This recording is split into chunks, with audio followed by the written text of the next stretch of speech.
नमस्कार दोस्तों, GNS news में आपका स्वागत है। हर उपयोगी जानकारी और काम की खबर से अपडेट रहने के लिए अभी सब्सक्राइब करें हमारे चैनल को और साथ में बेल आइकन भी प्रेस कर ले और वीडियो को ज्यादा से ज्यादा दोस्तों में शेयर करें। तो चलिए बढ़ते हैं खबरों की ओर।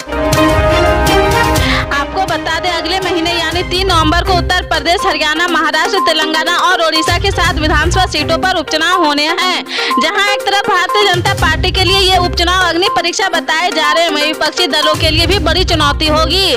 खास तौर पर बिहार, महाराष्ट्र, हरियाणा और तेलंगाना में भारतीय जनता पार्टी ने हरियाणा, तेलंगाना और उत्तर प्रदेश की विधानसभा सीटों के लिए टिकट का ऐलान कर दिया है। महाराष्ट्र में शिवसेना, एकनाथ शिंदे गुट और उद्धव ठाकरे गुट आमने सामने होंगे। इसी तरह बिहार में महागठबंधन की एकजुटता बनाम भाजपा की लड़ाई होगी। बिहार के 2 सीटों पर उपचुनाव होने हैं, इनमें मोकामा और गोपालगंज सीट है। इसके अलावा महाराष्ट्र के अधेरी ईस्ट, हरियाणा के आदमपुर, तेलंगाना के मोनुगुड़े, उड़ीसा के धामनगर और उत्तर प्रदेश के गोला गोरखनाथ सीट पर उपचुनाव होने हैं। इसके लिए नोटिफिकेशन जारी हो चुका।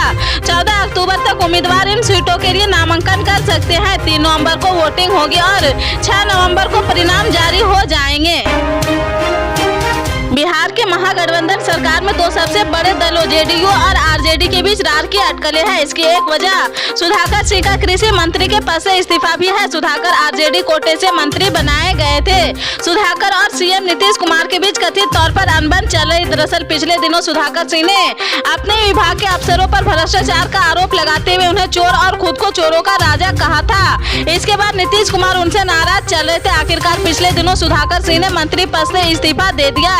पूरे घटनाक्रम के बाद एबीपी न्यूज के लिए सी वोटर ने बिहार की राजनीति से जुड़ा जमानत सर्वेक्षण किया है। सी वोटर ने जनता से सवाल पूछा कि क्या तेजस्वी यादव के बड़बोले मंत्री सुधाकर सिंह का इस्तीफा बताता है कि आरजेडी का रिमोट नीतीश के हाथ में है। सर्वे में इस सवाल के जवाब में चौंकाने वाले नतीजे सामने आए हैं। 56% लोगों ने कहा कि हाँ, आरजेडी का रिमोट नीतीश के हाथ में, वहीं 44% लोगों ने नहीं में जवाब दिया है।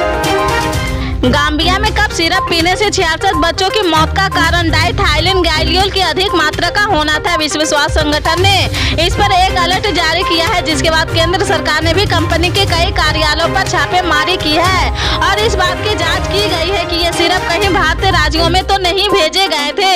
शुरुआती जाँच में यह पाया गया कि ये सिरप सिर्फ विदेशों में सप्लाई किए गए थे। केंद्र सरकार की सक्रियता के बाद जम्मू और कश्मीर में भी अलर्ट जारी किया गया है, क्योंकि जिला उधमपुर के रामनगर इलाके में 2019 में इसी तरह का एक सिरप पीने से 11 बच्चों की मौत हुई थी और 6 बच्चे विकलांग हो गए थे।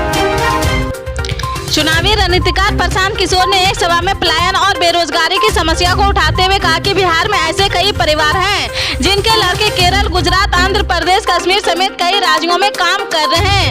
10 से 15 हजार रुपयों के लिए कम उम्र के लड़कों को अपना गांव छोड़कर दूर के राज्यों में जाकर काम करना पड़ रहा। उसको पर्व त्योहार में भी घर आने का अवसर नहीं है। ये व्यवस्था बदलनी चाहिए। इसलिए हमने संकल्प लिया है कि मौका मिला तो 6 महीने से 1 साल के भीतर जितने लड़के बिहार से बाहर काम कर रहे हैं उनके रोजगार की व्यवस्था यहीं की जाएगी। पल पल के अपडेट जानने के लिए जुड़े रहें आप अपने जीएनएस न्यूज चैनल से। मिलते हैं अगली बड़ी खबर के साथ, तब तक के लिए जय हिंद।